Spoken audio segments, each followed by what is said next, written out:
मित्रों नमस्कार। अभी सरकार के द्वारा महिला आरक्षण बिल पेश किया गया।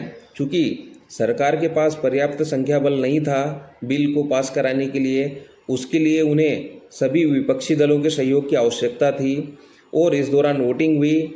और वोटिंग के दौरान जैसे पहले ही सरकार के पास संख्या बल नहीं थी और विपक्ष ने समर्थन नहीं दिया तो वो बिल गिर गया। अब चूंकि ये महिलाओं से जुड़ा मुद्दा था, महिला आरक्षण से जुड़ा मुद्दा था, तो विपक्षों को इसका समर्थन करना चाहिए था।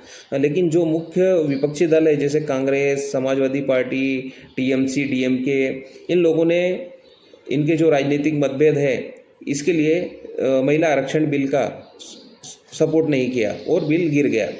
लेकिन मित्रों, अगर मैं आपसे कहूं कि क्या महिला आरक्षण बिल को पास कराने के लिए बिल लाने की आवश्यकता है, क्या संविधान संशोधन करने की आवश्यकता है? क्योंकि देखिए, जितनी भी राजनीतिक पार्टियां हैं सबके अपने अपने नियम कानून हैं।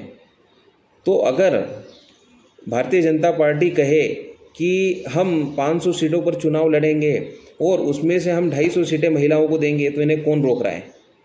क्या इसके लिए बिल लाने की आवश्यकता है? नहीं, ये काम बिना बिल के भी हो सकता है। और ऐसे ही अगर कांग्रेस कहे कि हम 500 सीटों पर चुनाव लड़ रहे हैं, इसमें से जो 250 सीटें हैं उसमें हम महिलाओं को चुनाव लड़वाएंगे, तो इन्हें कौन रोक रहा है? कोई नहीं। लेकिन मित्रों, ये लोग ऐसा करेंगे नहीं।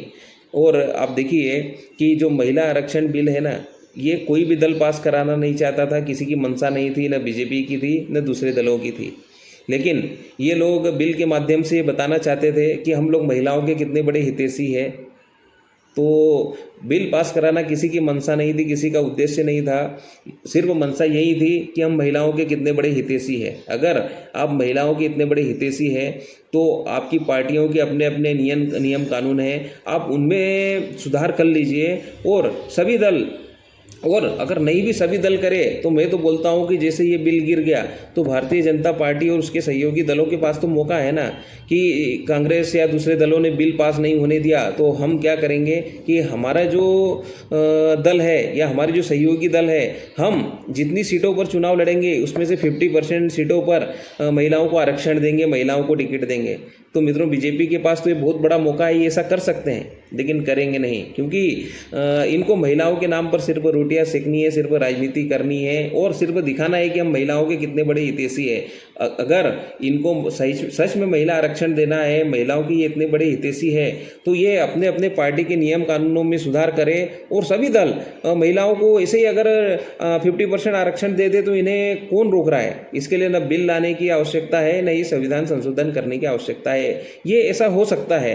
तो मित्रों, मुझे ऐसा लगा, क्योंकि क्या है ना, बिल के चक्कर में सभी लोग अपनी अपनी रोटियां सेक रहे हैं महिलाओं के नाम पर कि हम तो महिला आरक्षण देना चाहते हैं, लेकिन विपक्ष हमें समर्थन नहीं दे रहा है, विपक्ष सहयोग नहीं कर रहा है। तो मित्रों, अगर ये लोग चाहे तो ऐसे भी महिला आरक्षण दे सकते हैं। अपने अपने जो सभी राजनीतिक दल है, अगर ये राजनीतिक इच्छा शक्ति दिखाए और राजनीति से ऊपर उठकर थोड़ा सोचे, थोड़ा काम करे, तो मुझे ऐसा लगता है कि महिलाओं को ऐसा भी आरक्षण मिल सकता है। धन्यवाद।